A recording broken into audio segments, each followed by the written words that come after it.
How you guys doing? Today we're going to talk about the 2013 Ranger Opens from Capital City Bass, and there's three tournaments that are on the schedule. We have Falls River, Dorans Lane, and Henderson, and March 10th at Falls River is the very first tournament. And talk about some things and baits to use there and possibly to look for. Typically, in March when the water gets up to 60, 62 degrees, those fish are going to move up on those bulkheads or seawalls, and you can really catch them on spinner baits pretty good. What I like to use is a white with tandem silver blades. This is one made by J2 Customs. I add a little trailer hook on the end. It's a good bait to use on those seawalls and those bulkheads, especially those fish are chasing shad. You might nick a couple stripe every now and then, but this is a really good bait to use. I've had good success with this white with the silver blades, and like I said, you can get one of these made at J2 Customs. That's a tremendous bait to use. Another thing to try, and the tournament could be won on, is a lipless crankbait running along the piers. That could be a good bait to really use. You can try the rattling version, or you can try the silent version. Either one. Typically, I can start with a rattle, then I'll move to the silent. If a lot of people, it depends on the boat pressure. If a lot of people are throwing rattles, then try out the silent to start off with. And if people start going the silent, then I'll switch to rattles. I'm gonna do whatever opposite everybody else is doing. That's just always been my mentality. I never go with the flow. I always try different things. And then if those fish really aren't up on the seawalls, on the bulkheads, then try that creek channel on the New Road side, and in that 10, 12, 15 foot of water is a bunch of treetops you can find, and you just can't beat a jig on those. This is a Cajun Steamer heavy cover jig from Cajun Tackle House, black and blue with a paired up with a Bass Candy Crawl. This is in copperhead smoke color. You can't beat it. It's got a 5-volt, real strong hook. It ain't gonna flex when you pull those fish out of those treetops. That could be a good bait to use. Like, if you can get these at CajunTackleHouse.com. I know a lot of people that use those jigs, and that's a great jig to go out there and use. As far as weights go, I look for anywhere between the 16 to 14 range. They seem to vary. One of our biggest fish ever caught, Capital City Bass history, came out there, and it was at almost 7 pounds, and it's got big fish there. I think it's interesting. A lot of people think that it's died off, and even a lot of circuits have kind of faded away from there. We still dip our hand in that pool every year, and we see some pretty fish, and hopefully we can see some nicer ones at the weigh-in this year. I hope people find them. I want to see some good stringers, because I like Falls River, and I want to see it come back. And I look forward to seeing people weigh in some good quality fish in that tournament. Our next event is going to be out of Dorans Lane. It's on either side. We've been there a couple times. I've had success there in 2011 when we won, and primarily what I used there when we won our tournament in 2011 was again, like I said, the white spinner bait with the silver blades. But I don't like all white there. I like to have a blue on my skirt, and typically if you don't have it, you can sort of find it's a white blue skirt. But you just make your own. Just get some Spike It or some blue dye, JJ's Magic. Take a little Q-tip and just run strips right down the back inside of it. Just paint some hairs. Paint a couple of hairs on the skirt, and give a little blue hue to it. They seem to like that white and blue. That seems to work really good in the river and bayou long areas. Sexy blueback herring and a KVD 1.5 worked real good for me, and it's got a light blue top on the finish, but what I do is it's got like a little pale yellow streak. I take some Spike It and take a Q-tip and just run it right down the side. I do it to both sides, you can see. And it just makes it stick out a little better. It gives a little different look, and it might attract a few more bites. Also, change your treble hooks. I'm a big stickler on that. You fish these KVD, switch to number 2. Try the Mustad Elite trebles. We're not sponsored by them, but I'm a believer in them. It's they work wonders. Lipless crankbait, change every single every single bait that you have, switch them out to it. They're that good. And like I said, I'm not sponsored by them or anything. You know, Capital City Bass isn't. You know, I just really believe in them. And you know, they were a huge part of, you know, my success last year with fishing with Capital City Bass, because I love throwing crankbaits, and I didn't lose any fish on crankbait last year.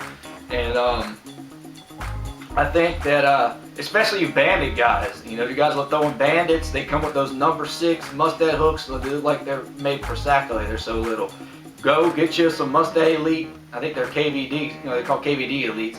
And get you the number 4. Switch those 6-foot 4s. You go say, oh, they're kind of big. They're going to get tangled up. They're not. I promise you. I ran tests on them. I've tested a lot of brands out here. A lot of Lucky Craft, all those brands. Bandit, they don't get tangled up. They won't. I know you worry about them getting snagged up together. Not going to touch. Those 4s are just fine, and you're going to land a lot more fish. And like that, you know, my dad's a little older. He likes to use those little bitty hooks. He's like, that's what you guys say. Don't use the shot hooks. You know, change them out. You're going to land a lot more fish. And if I can make him believer, he's hard as he is, then you know I can. You know, I think a lot of people will believe in it too. So definitely change those hooks. But that's my treble hook tirade for the day. But back to what I was talking about, you know, if the water's dirty, you can switch to the short juice black bag. That works well. Also, crawfish color is going to work well. All those crankbait colors you can try, depending on the water clarity and the movement of the crawfish if they're coming out. Especially with the crawfish, you know, if you can find one, see what the colors they are, and you can kind of match the hatch with that. Lipless crankbaits in crawfish color. And then the plastic bait that really caught the bigger fish was this Berkley Pit Boss in a jumbo color. That thing is just dynamite down there. I guess it is a crawfish imitator. It's got a nice, fat, bulky profile. That worked well, and it works well in the spillway as well. We used it too last year when we fished Grand Lake. In the Bama Boat color, as long as you got purple in it, it seems to work good. Black and blue does sometimes, but you know, those colors that work. That's what we call our good, you know, close to 17-pound stringer on with one was primarily those baits right there. But primarily was the spinner bait and the Pit Boss were the two main ones. And then you know, weights go. You gotta have at least 16, I think, to win it. It's gonna be a good turnout. Last year we had 40 boats. I expect that much or even more this year. So you gotta bring your A game when we win that tournament. There are gonna be some big sticks there. So I think you need a lot of weight to win that tournament. And the last one is at Henderson, and you know, we had an elite event there last year, and I was fortunate enough to win that event. And I want to show you what I use, and like so you can try your own method, whatever you want to do. But what we did primarily was. Was focused on deeper fish. I knew the bigger fish were in the deeper water, and especially that time of year to get as hot as it was, they were in deeper water. And the fish we found were in 13 to 15 foot of water off of basically points and secondary points, and you know, points inside of points. And they had to have, you know, stumpers. The structure and the cover had to meet as one. And you would, you know, it would be a little steep little curve, and it would drop, and then all of a sudden it'd plateau, and then it'd be a row of stumps. And we found a couple points like that just chopped up with just blocks of stumps. And we started off, you know, fishing the Rapala DT15, and this is a Ike's Custom Ink Smash color, and just working that thing in there, driving in the stumps, and they were nipping at it and eating it. And so, like I said, do it with a 1-2 punch. I switched to a silent version. They don't make a silent version. I couldn't find one like that. So I dug in the box and found one close color I could. It was a 5XD. This goes 15, 16 foot to be on your test. And 5XD by Strike King. It's a sexy ghost minnow. It's silent. And they were just, I mean, they would inhale it all the way up to the bill. I mean, they would just inhale that silent version. You know, once I found that out, I was like, we're sticking with that. So, you know, you would take this bait and chunk it up in the shallower water, grind it down, you know, and then just get in the stump and just crash that stump. And when it crashed that stump, it would bounce off, and then those fish would inhale it. And you had to make contact with stumps. And anyone we fished shallower crankbaits, you had to hit those stumps in the to cover your fish. You had to make contact with it, just drive it in there. And you were going to lose some baits. You just got to get over it. Get some extra ones, you know, because I lost a couple baits that day. You know, it's going to happen, but that's the way you're going to catch those fish, and that's what we call that big 6-pounder one. It's this bait right here. And you know, you got to use that, and you know, different things to try. I tried trick stick by Bite It out there, and had some good success on it. Caught a bunch of small fish in the school, but did catch a keeper. They went into the limit, but if you could see, I added a number 3 Colorado blade on the end, just make sure you have this little so you get that good rotation spin. And I learned that I saw that Keith O'Shea use that at the Classic. Just trust me, this ain't not my idea.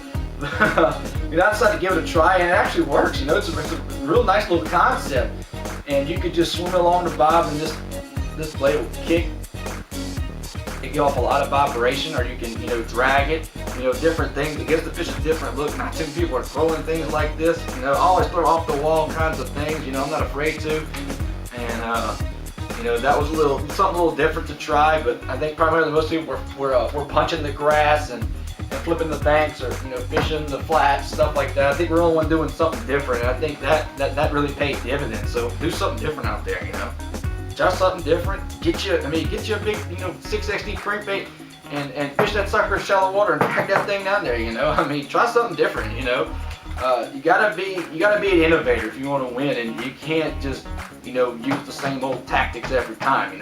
God, don't use my tactics. Invent your own. Make something that works for you. This is the pattern that works for me. Trying to give you some clues, of what I used, and use your own patterns. But that's what worked for me at Henderson.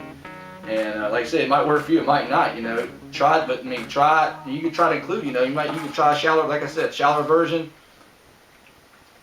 Find a shallower version of crankbait and maybe try to fish some for suspended fish with it. You can use like that. Basically, you got to adapt different patterns. Find somebody's pattern that helped you out and adapt it to a style that you like. And I think that's the best way to win tournaments. And it gives the fish different looks, and I think you'll be surprised at the results. Give yourself a little more credit than I think you deserve.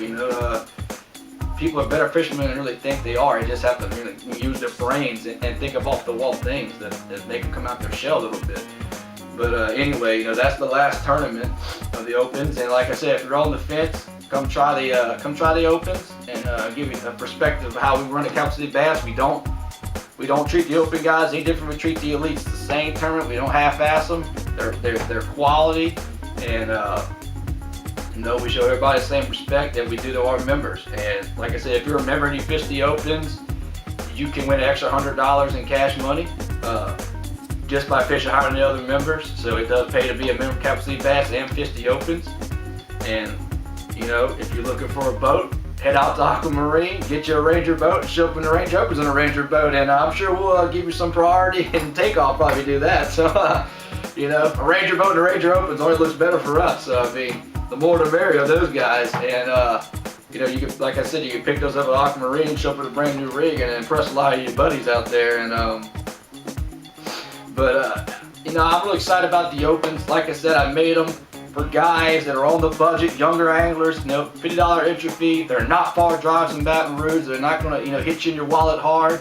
And you still get a chance to make the Classic. 5 guys will make it. 3 winners at the tournaments, and the 2 guys that finish last at the points. Tournament winners, though, you do have to fish at least 2 tournaments.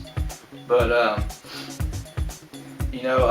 you can make it there, and you can win the Classic too. Just because you think you can't afford to fish the elites and you really want to try to make the Classic, you can still do it through the Opens. We're going to look after everybody that we can, and try to make it a fun experience. And that's what we do here at Calvert City Bass. We include everybody in all the fun. And come out March 10th. Come see what we're about, the Open at Falls River.